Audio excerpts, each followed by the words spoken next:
So welcome. Welcome. Nice. Neil, nice to meet you. Nice to meet you, Neil. Please come. But first impressions is that it's really much better than India. Things are a bit cleaner, traffic is a bit chiller. It's just feels like a little bit more easy mode.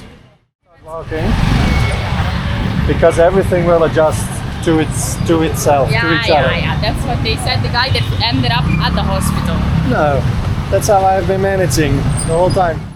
Before I've only visited Hindu temples, so this is clearly a different style, which is like the Buddhist one. At least what Raj mentioned to me is that the Buddha was indeed following Hinduism because he was of course like this prince, right? And then his family had the tradition of He being needs to start somewhere. Yeah, Hinduism, which makes sense, right? of course. Jesus Christ was Jewish. Jewish. These are really nice.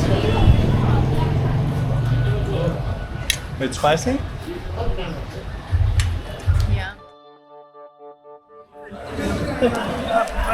There it is. We have arrived at the new chapter in Kathmandu, Nepal. And from now on, we will be traveling with vriendinaatje. Nina is waiting outside. It's been a month, so very excited to see her. And they should be waiting together with our host and guide, Mir. He seems like a very nice guy.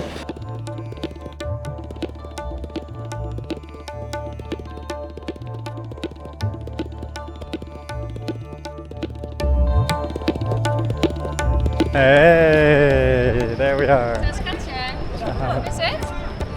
Very nice. Wait. Nou, schrijf met. Yeah. So welcome. Welcome. Nice. Neil, nice to meet you. Nice to meet you, Neil. Please come. We made it. We made it. It's a nice smelling Flower. garden. Oh, your tent. That's good, huh? As much as I can be. It's been a long day on the plane in the airport, but it's good. And you? I'm good. I rested. I mostly slept. I walked a bit Hmm. and I slept. Yeah, the long trip, was it exhausting? No, but I didn't sleep in the flight. Traffic seems nice and orderly here compared to India. Yeah. See, traffic seems ordered here. Do you think it's good traffic compared to India? I feel very much at ease now. Like, very much chiller.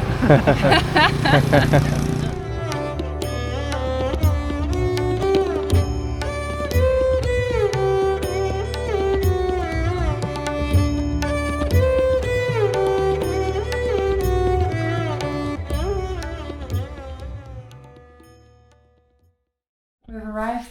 This is our home. Nice and clean. And what do the toilets look like? Can I see the toilet? I'm traumatized. Look at this beauty.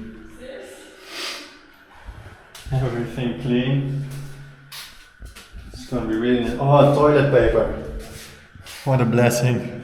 They don't use toilet paper in India. And in the place where I was, What do you mean? What do you do then? they have the bidet, but you walk around with a wet ass all day. All day. Takes like a few minutes to have dry. to- But the last place that I was absolutely disgusting. He's an amazing guy if you're watching, Shuma. But you need to clean your bed toilet. In the last place that I was, the bidet was not even working. So I couldn't even spray my ass. I had to clean it with my hand. That's how hardcore that place was, actually.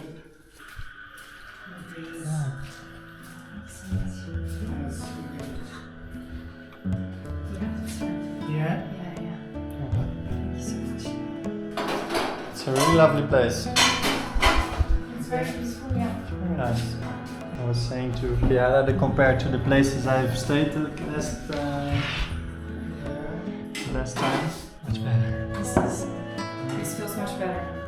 Big relief. Voila. Nice.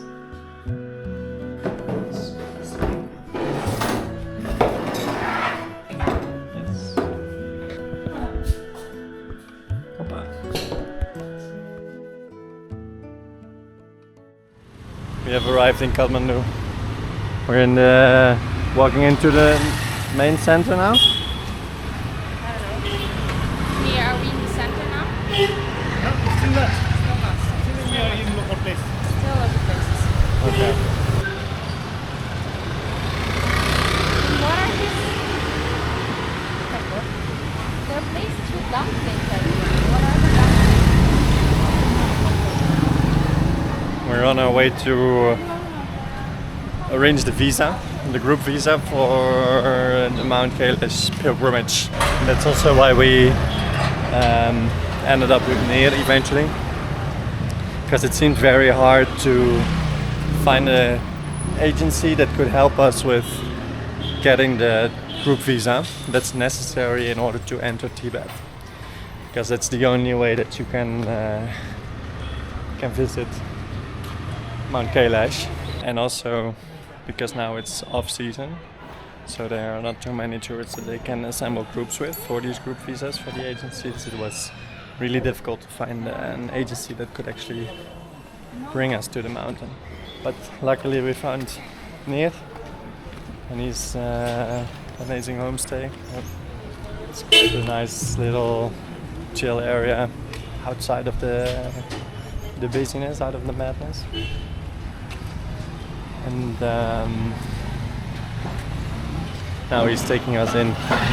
So for the first few days he will also guide us around a bit, because we were already in contact with him, so that's made it all very convenient.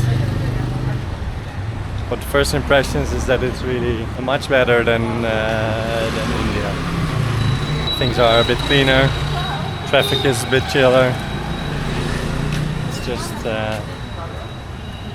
feels like a little bit more easy mode, which is nice. We can enjoy it together. Let's arrange those visas.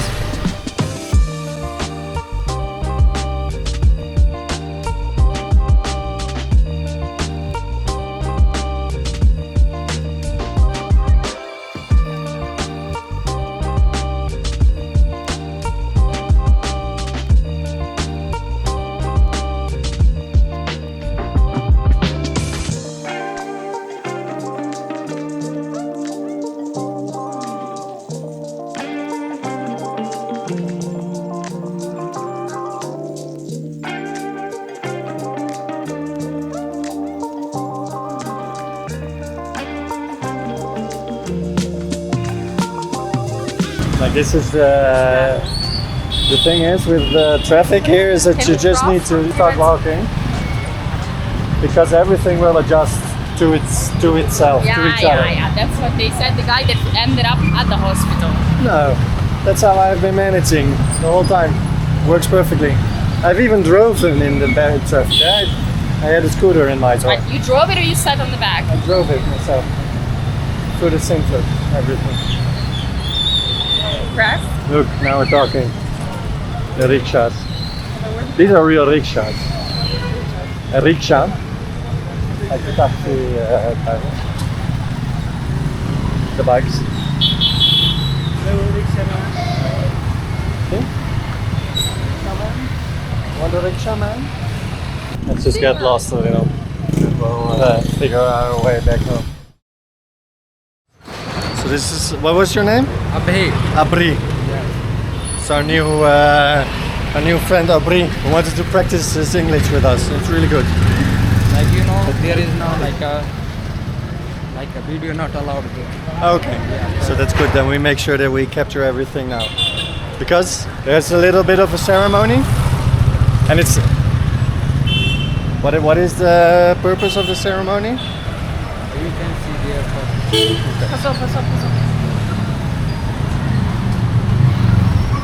Let's find out. So this is the temple. Oh, okay. Pretty pretty. But we're not allowed to film inside. No, I don't think so. And do I need to? Should I wear a dhoti? Okay. Well, then we switched up here. Before I've only visited Hindu temples, so this is clearly different style, which is like the Buddhist one. Except for the architecture, is there like some very clear differences between Buddhist and Hindu temples? No, like different, like the Buddhist god are different, Hinduism god are different. Yeah, they don't do the same pantheon. They have No, different. yes, different. It's not Shiva, Vishnu, Brahma. That's all like a different god. The difference between the gods. Yeah. What can you tell me like the main important gods for Buddhism? Then Buddhism like a Gautam Buddha. the names. Oh, Like a Gautam Buddha means Siddhartha. this guy is showing us all the hidden places. Nice. Oh wow. Damage in earthquake. Ah, it's from the earthquake. Yes. And this is my art school. Oh, this is your art school. Oh. Come, I will show you my work. Yeah, I would love to. yeah, love nice. to see. Yeah. Yeah. Like there is not like a video allowed. No? Yes. Okay, then we switch it up. This is like a little temple for the school or for the block. Sorry, that's all This like this, a school. this temple, That's all like also like a temple, a small temple. small temple, Yes. just for. Come, I will show my work. Yeah. Okay. Let's switch it up.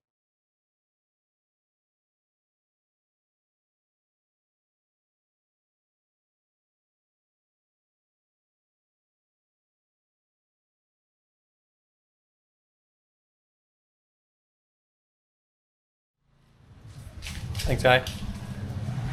So this was like the perfect introduction.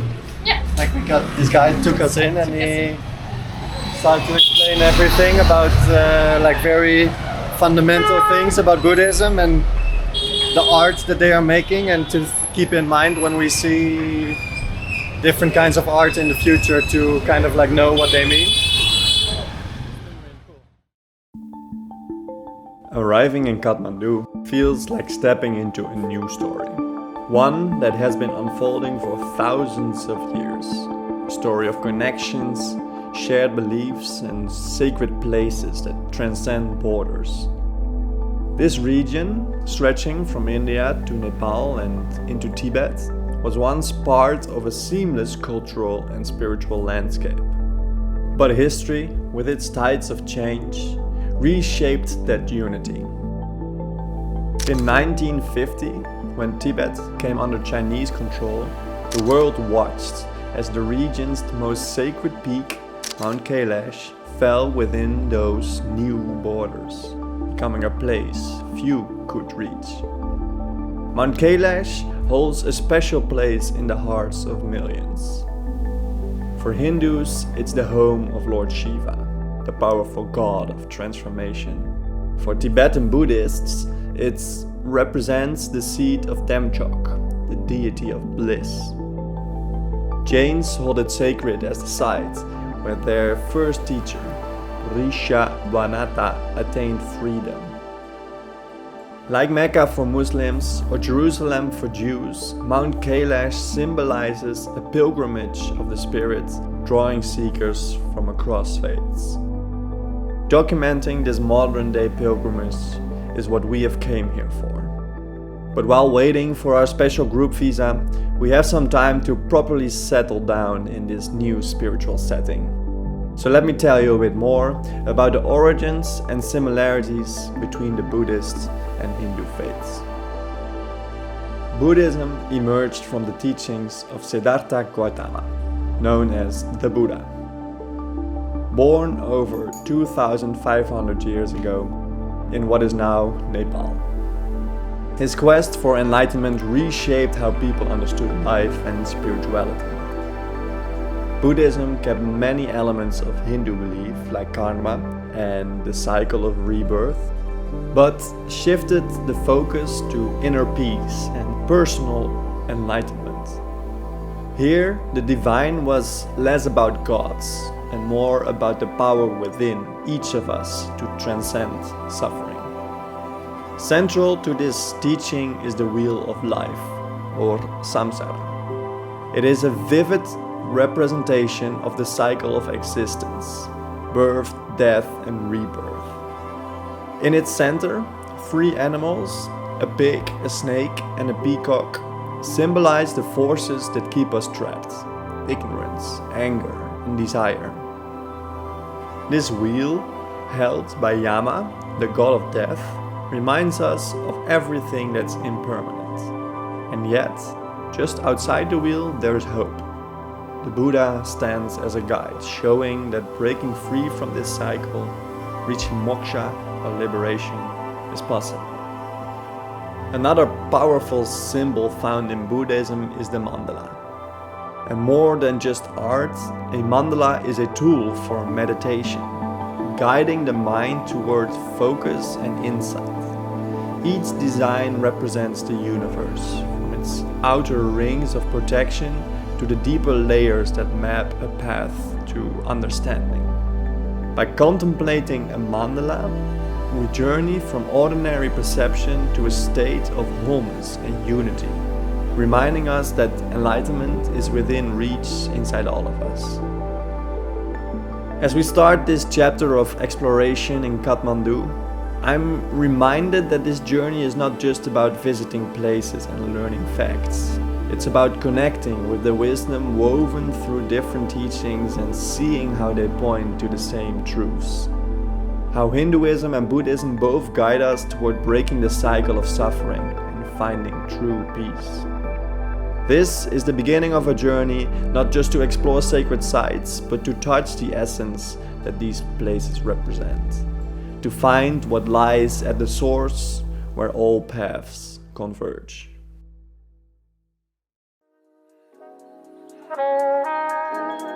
Are you hungry? Nice little square. I am, yeah. I want to try the momo, The momo were like bowls. the dumplings. Please. Called momo. But But I am has really been sure developed that by the Buddha, at least what Raj mentioned to me, is that the Buddha was indeed following Hinduism because he was of course like this prince, right? And then his family had the tradition of You need to start somewhere. Yeah, Hinduism, which makes sense, right? of course. Jesus Christ was Jewish. Jewish. So it's much more that they have like people that have reached states of nirvana, different Buddhas. But there's I only like it as a philosophy because which they that is also my philosophy bless. about atheism, because you shouldn't really bother about the afterlife because you don't know, you have no things on the afterlife.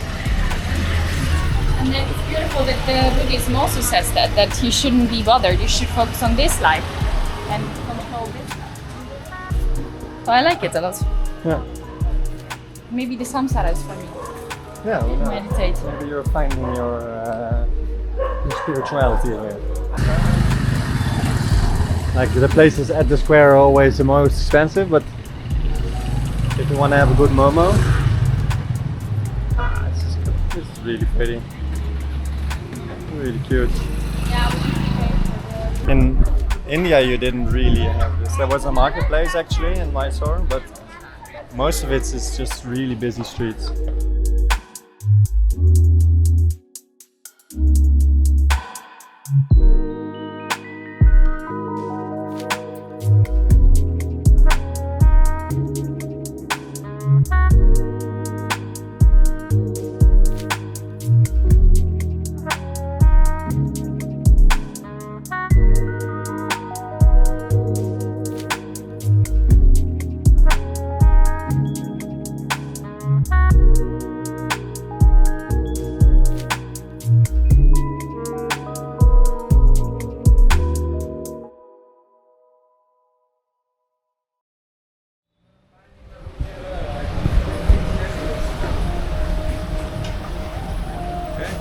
This is the momos. I'm not entirely sure now anymore which one is which one. I think this is chicken and this is pork. Oh, these are really nice. Bit spicy? yeah. Then maybe take off the chili off. No, but it's good.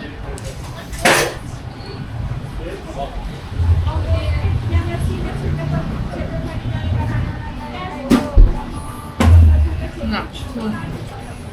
This is chicken, this is pork.